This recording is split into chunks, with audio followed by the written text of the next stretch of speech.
Welcome to the Ideas Board. This show is about exploring ideas, creative thinking, problem-solving mindset, leadership and communication within small businesses. I'm Aaron Dewhurst, co-founder of the Glass Whiteboard Company and Boldfish Glass Services, all part of the Boldfish Group. We're proud to sponsor TEDx Folkestone, which was the inspiration for the show, as we delve into and uncover business ideas worth spreading. Seeing as the show was inspired by TEDx Folkestone, it's only right that we launch our first show with an interview with a member of their team. Welcome to the show, James Avery. Thank you very much. So James, tell us about TED. Okay, so TED is a huge organisation, been around since the early 80s. It's about sharing ideas. It's a non-for-profit. TED essentially is short talks, less than 18 minutes, and now pretty much cover any topic there is. The TED stands for technology, entertainment, and design. But now the topics are vast. Things you couldn't even imagine back in the 80s are now being talked about. And that's a synopsis of the big organisation. Yeah. So do you know when TED originally started? 1984. It was a British guy, Chris Anderson, and again it's about ideas, which is why this show, is a perfect show to talk about it, because it's about coming up with an idea that it's such a good idea, or certainly to the person who's given that talk, that they want to tell everybody, they want to shout about it. What's your role in TEDx Folkestone? Right, my role is I'm in charge of sponsorship and the budget, which comes hand in hand with sponsorship. So I guess a relationship manager for TEDx and the sponsors that come on board, like yourself. Yeah, absolutely. So is it your full-time job? It's not. No, it's bigger than my full-time job. It's an extracurricular activity, but it's you find these things that generally you effectively volunteer for, they kind of take up. Sound like a good idea at the time, but a lot more time. But lucky I enjoy it so much that it doesn't feel like work. That's good. I like that. It's good. So what's the idea that started TEDx Folkestone? Okay, so TEDx Folkestone began in this building. So my day job is I run a business centre. We have lots of cool. This isn't a plug, by the way. What's the? Where are we? You might say. So I might as well say, thanks for the prompt. That's right. So we're in the workshop in Tonton Street, and one of the ideas of this building was to come up with, for people to meet, for entrepreneurs to come and share ideas, and that's exactly what happens. It creates that environment. And I was talking with Lou Batchelor about, she actually called me and asked me to come into the meeting room and talk about an idea she had, and mentioned TEDx Folkestone, and talked 5 to 10 minutes about her idea and her passion behind that idea, and I said yes. So that was all she needed then to go and bring it to what it is now, which we're in our second year. That's amazing. I like that. So I think you might have just answered this question, but I'm going to ask you again anyway. Why did you choose to get involved?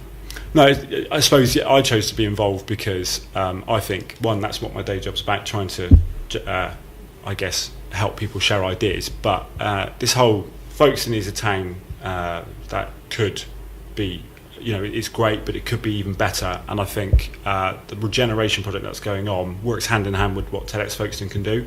So TEDx Folkestone brings a different audience down to the town, and also, small things that the fact that some of the speakers that come down there are really interesting people. They've never been here before, some of these guys. So it's bringing different people to the area, and TEDx brings a massive vibrancy to the town. And I guess all of those things combined made me think, this is something I want to be involved in. Yeah, well, as you said earlier, we was involved in last year's TEDx. It's quite amazing. If I was honest, I didn't really know what to expect. Yeah. Or really kind of what it was about. Yeah. But once it happened, and it was kind of like, really enjoyed it. So we're really. That's it. I think that happens with a lot of our sponsors. They've heard of TED, the brand. Yeah. So TEDx they know is related, and like I said, TEDx, to go into a bit more detail, is like a franchise of TED. Yeah. It's a locally organised event by volunteers. It's non-for-profit as well, and like you said, it's and again, without jumping ahead, it might be another question you have, but in terms of talking to someone like yourself, a sponsor, I had to sort of sell a little bit of what TEDx is to give you a flavour, but until we had the event itself, I knew you couldn't really get it until you're there. You did a good job because you hooked us in, and we're back again this year. That's true. Yeah, proof's in the pudding, I guess. Yeah, perfect. So, what have been kind of like the obstacles that you faced during the organisation, and even on the day? Yeah, I mean the day ran really well, which is great. But the obstacles along the way, the team itself, we had a small team last year. This year we have a huge team. So obstacles were time. The fact that none of us had ran a TEDx, only a couple of members of the team had been to an actual event. We all seen it, the TED video clearly, and that's why we were involved. But so an obstacle was that sort of greenness, that naivety, so there was a fear. Maybe that's why this year is courage to step beyond. But last year was pushing the boundaries, which went again in terms of what Folkestone's about, trying to get to that next level. Yeah. But I think fear sometimes is a good driver, isn't it, of motivating people to get things right, and just it does help. I think, bring everything together. Absolutely. I like it. That added to the excitement of it, and goes back to why we're involved. We were hooked. The more we got involved, it was a great opportunity to work with a small team. But again, so the great thing was we had a great team, so that wasn't an obstacle in itself. But having the coming across issues as they come, rules. The TEDx rules are they're actually not that complicated, but you still need to know it. And like I said, being a volunteer, you haven't got time to revise them.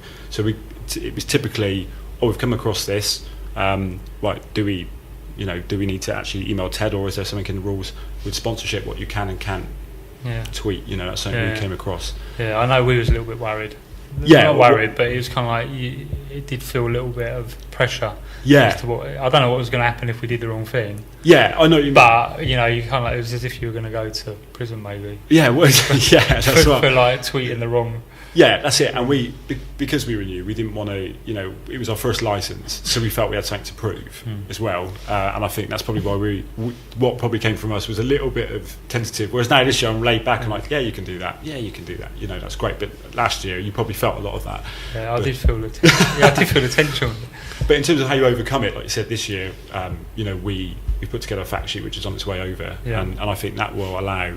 For yourself, you've got have a team member to sort of promote your involvement and all the cool things you're doing, and how you're involved with the boards, and how they're going to be used on the day to inspire conversations within the breakout sessions. I think that'll be really good this year. I think it's good. I think people like to communicate, and sometimes it's good to communicate visually, as well as talking, which is what our products. Kind of like all about. So, definitely. So that's good. And with the fear factor, again, back to the fear factor, it's kind of like you say, on the day you still don't know whether everything's going to go right, do you? So you've got that. But it kind of like, and it's like everything, isn't it, that you try, you get to a point where there's no return, isn't it? And you've got to do it, and you're just kind of like in it. Absolutely, and, I think 9 times out of 10 things work out, don't they? And if for whatever reason it doesn't work out, you just got to look at what didn't work. Yeah. And then you get opportunities to either revamp or redo things, innit? Yeah. And absolutely. I mean, we had, we concentrated on getting good speakers in. And that is essentially the event. The speakers were amazing, and they were, so that was great. I mean, because you obviously as an audience, again, you don't know, I didn't know what to expect or but people from all different areas of life and business and just general stuff they did in their day-to-day lives, it was just, that's right. There was a couple of journey stories. I know we talked about stories we quite liked. How someone felt weird, and and that was a really passionate talk. But some of the guys that came in were professional speakers, and they had to learn it all again, like how to deliver a TED talk, which was quite cool. So it was it's a bit of a journey for them as well. I guess one of the other testing things now is you always need to try and make it bigger and better than the previous year. So I guess you kind of like. Year one, you don't want to make it too good because you then got to step it out. So it's I think you've got a big task to hand this year, because last year was like, from watching from the outside in, it seemed seamless. Okay, that's which good. Probably in the background, because I know like all businesses and there's kind of like usually chaos going on in the background in there. But from the front, it all looks. No, that's good, and we talked about that actually, because we didn't want to be. you know, we didn't want to relax too much this year, because last year the reason why it was so simple was because of that fear, because we were like, you know, we probably overthought things where perhaps other TEDx events maybe don't think about those sort of things. So this year, you know, a couple of times I've been like, oh, we did that last year, but there could be, you know, seating plan, you know, seating plan on day, where are sponsors going to sit, you know, where are the audience going to sit, where are the cameras going to be placed. So that's something that's been, you know, in our mind for this year, but it will be bigger and better. I mean, we're looking for different camera angles this year, so we're looking to try and have a central camera, which, you know, we should come across even better when we're reviewing the films on YouTube, and the way the audience is sat maybe looks a little bit. I think the speaker will fill the audience a bit more this year, because they'll be a little bit closer. There'll be a stage. So, you know, that's going to be bigger and better this year. Don't give too much away. Yeah, that's true. Well, a quick question on the. So obviously, there's other areas that, you know, this is TEDx Folkestone. Yeah. You've got other areas. Is it? Does it become like a competition between? Do you get scores on? You know, our TEDx Folkestone scored, you know, I don't know, 1 to 10, and then, you know, whoever else is doing it. Also scored to 1 to 10. Everyone's kind of obviously trying to get 10s. Right, couldn't help. You know, we can't help having an opinion on the other TEDx. But they are all fab, because the people that come forward for TEDx are attracted to the brand. You get some great talks and some great ideas. However, you're right. Some will run differently. There is definitely a competition. You know, we feel a bit of competition in Kent. There's not many TEDx's in Kent. I'm not going to name any other, because I don't want to promote them. But there are other TEDx, and I think there is competition. There is a score, and last year we scored very highly. Yeah. Don't ask me what it is, because I can't remember. But we scored very highly, but everything into the experience. I mean, the people that fill in the survey are people that attended on the day, so they'll be scoring on some things, even like the food. You know, how was the food on the day and things like that. So we had to think about everything, and we did very well. Like I said, we've really set a big, you know, high precedent for this year. So. That's good. So James, have you got an idea that was the most memorable or had the most significant impact on TEDx Folkestone so far? Right. Okay. Yeah. I mean, there's a few ideas that we had. One from picking a compere, for example. We, you know, do you have a professional compere come in? You know, do we take a famous member of the public? We went with someone who's great. He did a little bit of radio through the academy, and was very natural, but not professional. You know, confident guy, and it felt real. You know, and he was really amiable with the.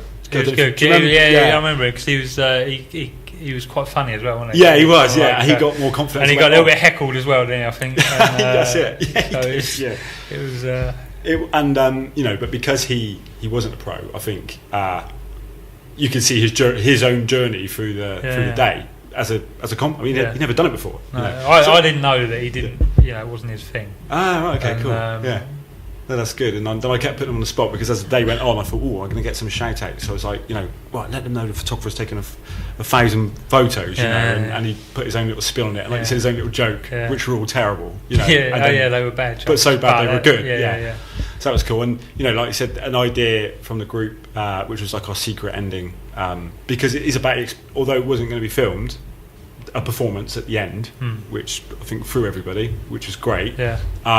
Gave us a really energetic end to the event, which was a dance, a Nepalese dance, and that was good for the experience of the people there. That was almost like you were here, only you experienced that, and you definitely experienced. You know, it was. Like I said, it was a. Did you jump up? I did jump up. Well, I had to jump up. It was different. I did. I enjoyed it in a weird sort of way. Yeah. Okay. So, that's cool. Well, you know, we might have a surprise this year, and again, that idea hasn't come up yet. But we might do something this year as well. I look forward to that. Yeah. Cool. So Good. Okay. So, what ideas are you currently working on with the TEDx Folkestone? Cool. I guess I probably answered a bit of this already, but and again, you know, you called me for giving too much away, so I've got to be careful the way I answer it. You're absolutely right to do that. But you know, we want to. Again, we're very lucky to have a brilliant sponsor with the camera footage. Hacks Media last year, who did a cracking job.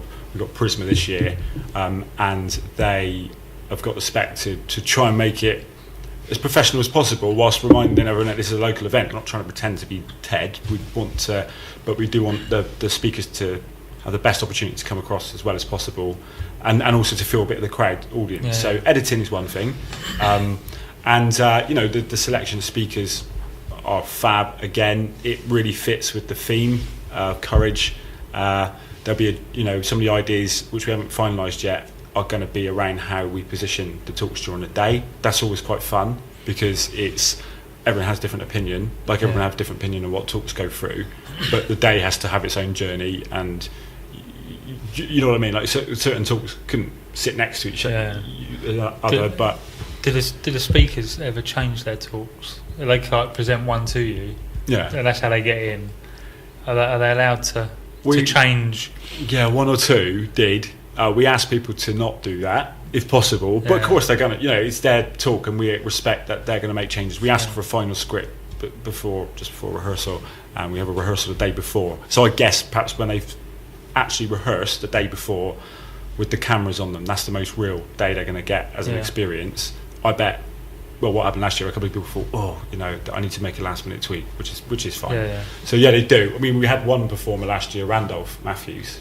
Yeah. I don't know if you remember. Yeah. He was their only performance piece within the. That actual, was the guy that sang the names, wasn't it? That's right. Yeah. So that was ad lib. Yeah. Where he picked a member of the audience, but it was ad lib, but it wasn't. So he had a structure, but as a performer, he had his own little twist so it could change for him on the day. Clearly the name of the person would be different. You didn't know who was going to be there. No. So that changed last minute. The speakers generally are really well rehearsed because they're so, some of the guys, even the most confident speakers, because it's TED, they are so worried about getting it wrong. Some of them but I wouldn't think I guess it's their kind of big. It's their big moment, isn't it? Yeah, the you probably only ever do one. Yeah, and we hope that's the idea. It's what is your biggest idea? And it kind of for them, it could potentially be a life-changing moment that launches. If it's about launching, because some people are there to promote ideas, aren't they? As in launch ideas, but other people are just there to put messages across, I guess, aren't they? Yeah. Or it's something they're passionate about. So it's not necessarily about launching them, but it's about launching what they believe in. I think so. And I think it's natural that some of the speakers will have the business that they're in is also their idea. If they don't come, and it's quite good because one of the very early, we have a lot of workshops that we do, which is what we do in terms of competition with other TEDx. A lot of TEDx don't do this. We have the speakers come on board. No matter how professional or used to speaking they are, like you said, TED is a different type of delivery. So that's something we do differently is workshops, and you get to see that actually some of the guys are quite. So the workshops, is that just for the people that have got through to TEDx, or is it something that goes before? Is that something that helps choose the speakers? Both actually, both. One of the things. I mean, it's a really good point. So, coming back to the competition question, all of this competition's coming out now. But it's about people that didn't get through as well, because a couple of the talkers that I got through this year actually applied last year. And their idea is slightly different, or it's been tweaked. But the workshop is for everybody. It's for people to develop their own ideas. That's good. And also with the regeneration part of TEDx, we hope that other things will prompt from this. There's opportunities for open mic, but not singing. Unless you're Randolph Matthews. But for speaking your idea, we've got lots of ideas. Funny enough. But they, some I know are going to happen now because we've had that momentum from last year, where it involves, like I say, everybody. But to answer your question, Sean, the speakers do go through a series of have the opportunity to force them to come along to them, but they have the opportunity to talk about, for example, Catherine, who spoke last year, has something called the Palace technique, and she's going to do a workshop on a way of memorising a talk. She can still remember her talk now, year on, really? word for word, because of this technique. And some of the speakers might have their own technique, but it's an opportunity for them to go, actually, I'm going to use that. I think I might need to meet her. Okay, that's good. Thanks, James. All right, I've got some quickfire questions. You up for some quickfire questions? Yeah, okay, I'll try. All right, so how do you come up with ideas? I don't, normally pop into my head, certainly within the process, pop into my head. I don't know, there's probably a scientific answer, but that's good. But that is on my wavelength. definitely. When should we share our ideas? Well, that's debatable. I think you should think about your idea and then share it. Some of the other committee members, I'll just go for it, which I also think is a great idea. Yeah. So everyone's different, but I think it's good to air it as well, and then get some feedback straight away. Whereas I'm a bit more reserved. I'm like, should I share that idea yet? No, I need to think about this first. I like it. Right, what's a silly, crazy idea you've had in the past which didn't work? Oh, okay. That's a good question. Silly, crazy idea. See, I think about my ideas, so I don't, they never come out, so I can't share that with you. I might think of one in a minute. All right, I'll come and come back to that. All right. Do you have a big or ambitious idea for the future? Yeah, I think TEDx could. Keeping up with TEDx, obviously, which I'm sure is why you're asking it, is that it could go. Some of the TEDx are huge now. I'm from Bristol, and TEDx Bristol's big. So you can go bigger from where you are now. Yeah, we could. There's the options. Do you have to? Is there criteria to make that? There is criteria. Yeah, there's a series of steps you have to meet. But the idea is you gain experience by running lots of TEDx's. There'll be things learns we're going to gain from this year for next year. We don't know they're going to be there yet. So to be bigger and better. I think that's to big venue. Charge what you like for tickets. No. But but what's interesting, I think the speakers will still be. I don't think the size of the day would affect the speakers we picked. These speakers could speak at a bigger event. Quick question on speakers. Yeah. Where can the speakers come from? Do they have to be local people? Can they just apply from anywhere? That's a good question. They could apply from anywhere. We've actually got a few people from London. We try to keep it local if we can, but we do prioritise the idea. That's the so it's more about the idea as opposed to where location. Yes, absolutely. Ideally, yeah. And but this year, it's interesting. There are a lot of good ideas in Kent because last year and this year we've got a lot of Kent people. So even though we open our minds to different areas, it does come back to local. So that's good to know. Okay. Yeah. So what's the hardest thing about ideas? I think I'll give an example then about sharing them. I think everyone's different, and I'm quite nervous to share mine. But it's a really interesting point. It's a good question because when we were at one of the speaker workshops recently, some of the guys. It's interesting how many of the speakers who on the day you probably thought were uber confident are actually quite shy, and a lot of the speakers have had ideas for years, and a TED brand has enabled them to then go on and share it. So I guess there's nothing really like TEDx where you get the opportunity. No. But I guess the internet nowadays you can get stuff on there, but you still got to be seen, haven't you? That's right. It's no good putting something out there. Exactly. Yeah, you got with the brand. It helps you get to have that platform. Yeah. Definitely. But I think Ted's definitely done that for us. Like you say, brought people out of their shares. And I think some of the hardest things about an idea, having to share your idea, is the reaction and what will happen with TED, and what we remind the applicants if they weren't aware enough already is that they are going to get potentially some of the talks as well this year. I wouldn't say controversial, but they're very thought-provoking, and we prep our speakers to say, look, you're going to get a mixed response, to this, which is good. But that's Okay. That's good. So, what's the best way to communicate ideas? There's so many ways. I mean, visual. You touched on visual today. Is a great means of communication, and I think you can't get much more visual than TEDx. It's all about delivery. Again, going back to our workshops, Randolph Matthews made a really good point about the experience for the listener or watcher is half of it, if not most of it, is body language. In terms of delivery. So how comfortable the speaker is. The message then comes after what you're saying. Visual is what I guess been a theme of what we've been talking about today, and I think that is the way to. Perfect. Just the way we promote it. Yeah. So, what's an idea you wish you'd come up with? Well, I guess, somebody obviously I like the idea of having the dance at the end last year. Small ideas, which I thought were great ideas. Randolph, I mentioned Randolph a lot today. Obviously, made a big impact last year. We had him on in terms of the running order straight after lunch, which was great. So we've all eaten, which was great as per feedback. Food was good. Food was good. And but we had a lot of it, so we're all a bit lethargic, sat in our chairs, and then Randolph comes out and does something that was very different to the others. So it was a good idea. I guess with all organising it as well, you've got to think of who's going where, and what is the best spot for a TEDx? Is there a best spot, or is it? I know what the speakers will think is the best spot, and they'll be squabbling over getting out of the way early. The first one. The more confident speakers might want to finish with a big bang. But I think is the final speaker chosen specifically, or is it just that's kind of like it fits in that order? It's such a matrix. It's such a formula, because now we've got 11 talks at the moment, and the way we don't have a final running order yet, but we can almost. Last year you probably didn't notice it, maybe you did, but there's a subtle underlying theme. The theme was pushing the boundaries, but there is a theme to each section. So you might have a couple of people. I mean, we had 2 talks last year about the crisis, the global crisis, and change, climate, and they're purposely kept apart.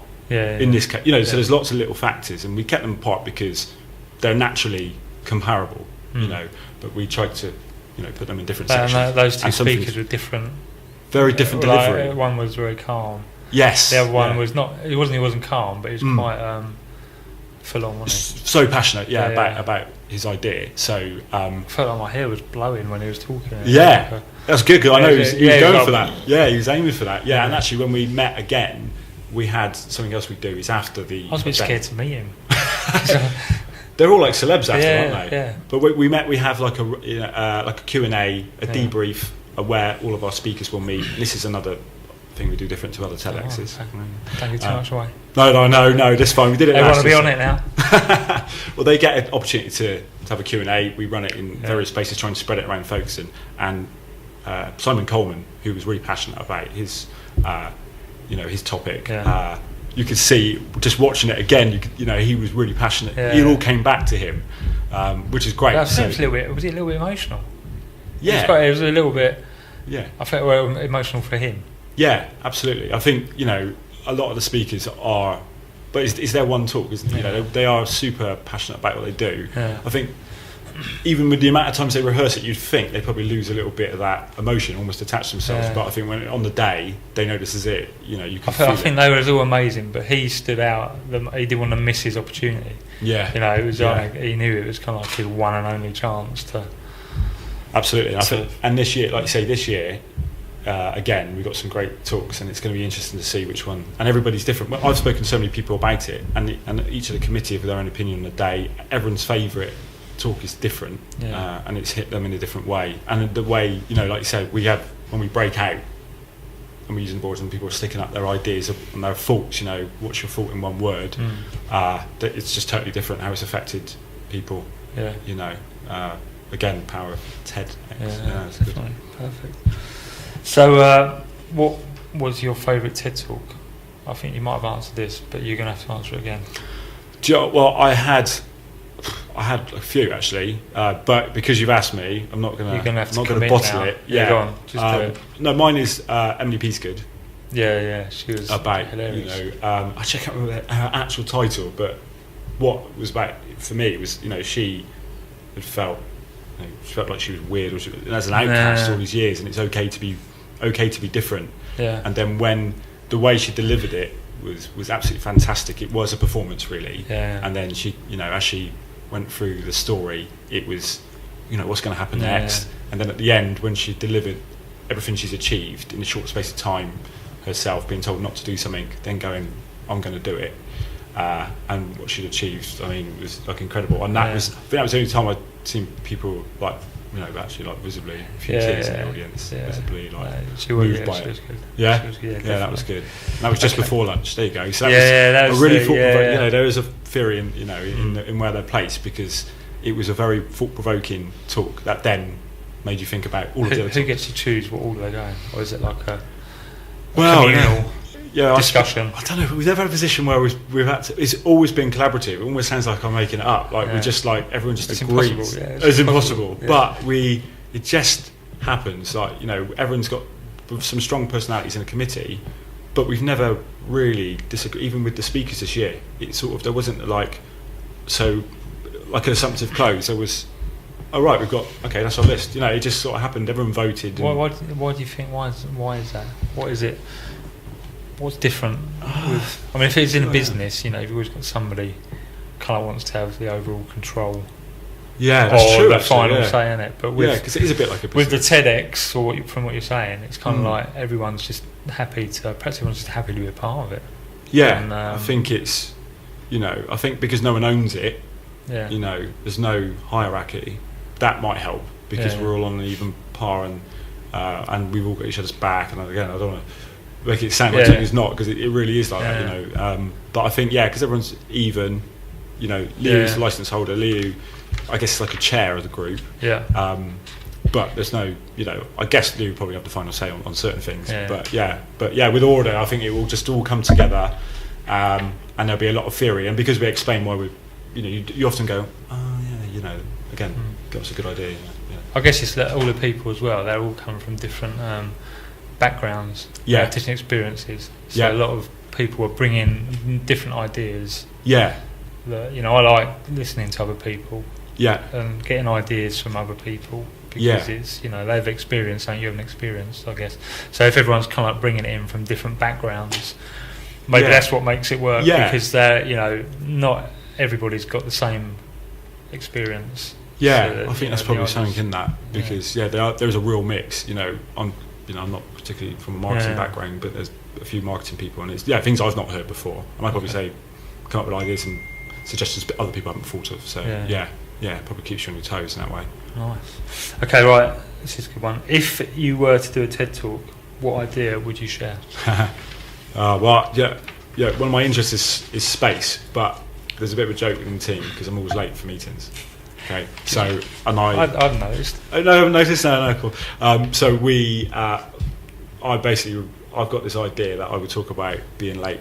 I'd even walk on the stage late as my intro. Oh, perfect. But so I'd probably talk about that and the psychology behind it. Because I'm super organised. Yeah. So why am I always late? You know, it's like, what's the barriers? And you know, then you start getting deep, and you're like, oh, there's a TED talk in that. So it's good. I like it. Okay, James, it's been great chatting to you, and hearing the work at TEDx Folkestone. So viewers, if you want to find out more information about TEDx Folkestone, what should they do?